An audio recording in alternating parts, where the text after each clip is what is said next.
wonderful mathematicians. This is Miss Sanders, the greatest. I know, you already know. So I'm going to teach you how to convert simple measurement systems. So let's read the first problem. I'm going to do the first problem with you, second problem with you, and then you got 3 through 6 by yourself because I know you can do it. So number 1 says Rosa drove 175 miles to visit her grandparents. How many kilometers did she travel? So we want to do a simple conversion. We're first comparing miles to kilometers.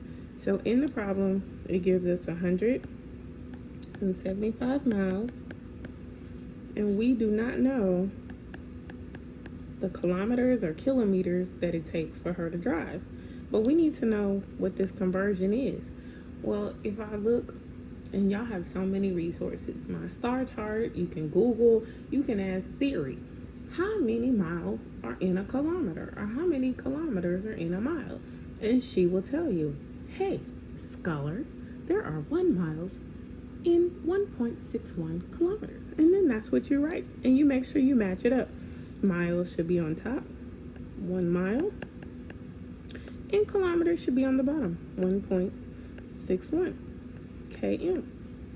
And then you should do the inverse operation, which we've learned how to do, which you multiply the 2 numbers here, and then divide by your number here, and then you get your variable. So let's do that. 1.75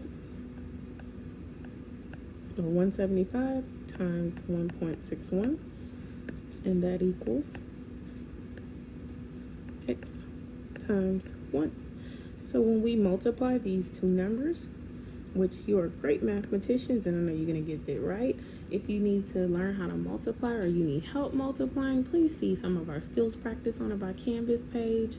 But I'm going to go ahead and give you the answer. It's 281.75, and that equals x times 1. Then we need to divide, because that's our next step, by the number next to the variable. And of course, anything times 1 is itself. So our answer is x equals 281.75 kilometers. All right, so let's look at number 2. Franco weighs 165 pounds.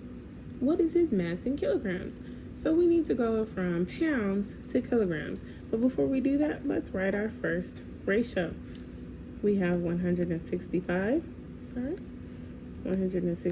pounds over, we don't know how many kilograms. So we put a variable for that, and the variable I chose is x. Then we need to find, well, how many kilograms equals how many pounds? You can use your star chart, which we have in class. They're those orange sheets, or you can Google on your MacBook, wonderful technology, and tell Siri how many pounds are in a kilogram. And Siri's going to tell you, I'm so glad you asked, there's 1 pound per 0.45 kilograms. So now we're going to multiply and do the inverse operation like we've learned in class. So we're going to do 165 times 0.45, and that's going to be equal to the variable times 1. And then we're going to multiply 1.65 times 0.45, and that is 74.25. And again, if you need help with multiplication, please see our skills practice. And that's going to equal x times 1. And then we're going to divide by 1. And we know that anything times 1 is itself.